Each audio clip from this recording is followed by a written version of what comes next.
So you want to head off into the sunset and go cruising, and you think you're going to take all your hard-earned skills and be able to make money anywhere you go along the way? Spoiler alert, there are definitely some things to be aware of. Hi, I'm Nika Waters, and welcome to the Boat Galley Podcast. Today I'm talking about some of the realities with working while cruising. Today's episode of the Boat Galley Podcast is sponsored by YugoWare. Yugo is the only waterproof floating phone case using dry suit zipper technology. Invest in your safety because if you don't protect, you can't connect. Your electronics are fully functional while inside, and there's plenty of room for your keys, cash, and cards. To get the only dry bag on the market with 0 device fails, visit yugoware.com. That's UGOWEAR.com. Use coupon code SAVE20BG for 20% off. Yugo, just add water.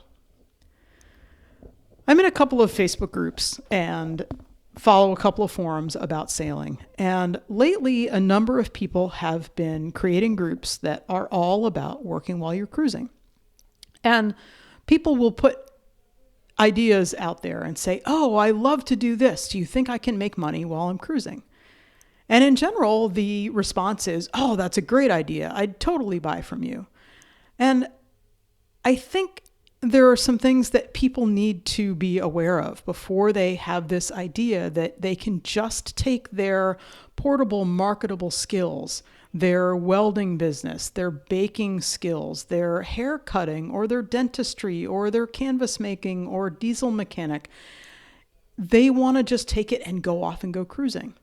Why not travel now and fund the lifestyle with the skills that you already have? There are some things that you need to consider, and to consider strongly before you plan that as your way to pay for cruising. So first of all, if you're cruising in your own country, at least you've got some basics in place. Because if you are a citizen of a country, chances are pretty good you are allowed as a fundamental thing to earn money and work, at least as a general concept. But think about it. If you need a permit or some paperwork from the government to do whatever your business is where you live already, if you do, you will likely need a permit wherever you happen to go, even if you're staying in your same country. Being in the United States can be super challenging in this regard because regulations can vary from state to state and even county to county in terms of what you need. But point number one is that living on a boat doesn't dissolve the requirement to heed business laws. The second point is cruising outside of your own country. And a number of people have made the point, they've said, but I'm legally in the country. Yes, there is a big difference between legal presence and legal employment. And most of the time as a cruiser, you're entering a new country and you get a visa that allows you to stay in the country for a given length of time. It's legal presence. And this visa often specifically prohibits you from working. So if you look at, on the blog post that I wrote about this, I actually included specific passport stamps from our passport from times that we were cruising. And if you look at these passport stamps, it's no paid or unpaid work, employment prohibited. These are on the exact stamps that go into your passport. Number 3, something to consider, are the risks. Depending on local laws, either in your own country or the one where you're a visitor, the penalties of working illegally can range from fines to jail time to deportation and boat impoundment. And if you choose to work under the table, i.e. choosing to work illegally, please be sure to understand what the possible penalties are. Understand that you are choosing to suffer those consequences if you get caught or if some official decides that you are the person they're going to start cracking down on. It doesn't much matter if most people get away with it, because if you're breaking the law, you're breaking the law. Another thing to consider is karma. Because if you are like many cruisers, a whole large part of the appeal of this lifestyle is exploring new places.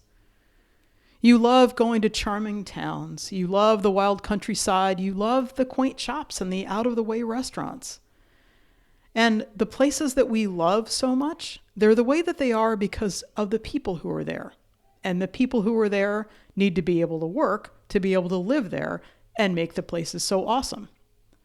So if you sail in and immediately start selling your stuff or offering up your particular skills, chances are fairly decent that you're depriving somebody who lives there of the chance to make some money. This won't make you popular, nor will it make any cruisers who come behind you popular. So think about that, please, before you plan on just setting up shop everywhere you go. Okay, what about bartering? Besides the fact that in some places actually paid and unpaid work is not allowed as per your particular stamp in your passport, but the cruiser community is amazingly generous, always willing to lend a hand. If somebody calls on the radio for a rigging issue because they've had an emergency, 6 dinghies automatically just kind of appear at the transom, everyone carrying a helpful neighbor. And the help is generally offered just as that, as help. There is not expectation of compensation. Although, sure, a cold beverage is generally much appreciated because we all know that it might be us in need of help next time. So if you're a welder and you have all your stuff on hand, you may be able to help a fellow cruiser out with some really specialized tools, or you might be able to offer those skills up to help a local population because you want to help people. But going out there with the idea that that might be the way to fund the whole adventure, that often is not really how the cruiser community operates. So what can you do other than work for way too long and save up for everything before you go cruising? Because there are legal and legitimate ways to earn money while you're out there cruising. Heck, when you look all the way back, you have people like the Parties and the Hiscocks and lots of other people who they wrote for sailing magazines. They wrote books.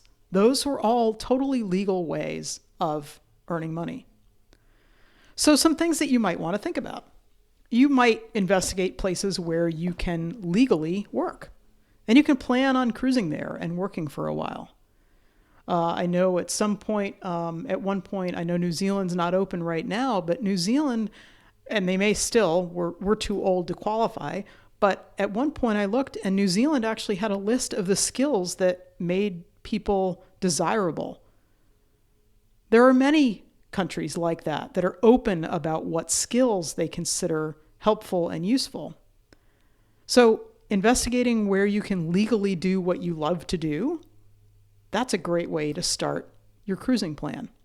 An online forum for your particular profession might give you openings and introductions that might even help pave the way.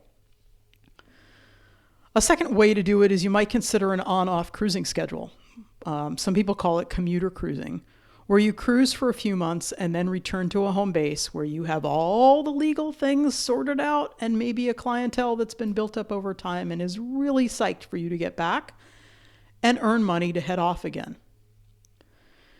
You might build additional skills, ones that are in demand for those places where you particularly want to cruise. See point number 1 here, where you can investigate places where you can legally ply things. So if you want to cruise in New Zealand and you know that New Zealand needs basket weavers, I'm making this totally up, you might learn to be a basket weaver because you know you want to cruise in New Zealand. Think about that. You might also, going back to what I mentioned earlier, you might build a side hustle that doesn't actually depend on your physical presence. This might be buying real estate to rent out. It might be setting up an Etsy store. It might be working on your writing craft and working on getting books and magazine articles out. You might build digital courses. You might spend some time working on your investment strategy. Maybe you have an app idea or the world's coolest t-shirt design. I don't know what you love to do or what you could do, but if you build a side hustle that doesn't depend on your physical presence, that's often a way to make sure that you're hitting all the legal issues and not taking something away from somebody local. I really highly recommend Tim Ferriss's excellent, and that's in quotation marks because he's got some things in there that I think probably skirt the edge of ethics, but that's on him. But it's a book called The 4-Hour Workweek. And though we bought that book initially on a lark, it was reading this book that got both Jeremy and me excited for and starting our own particular side hustles.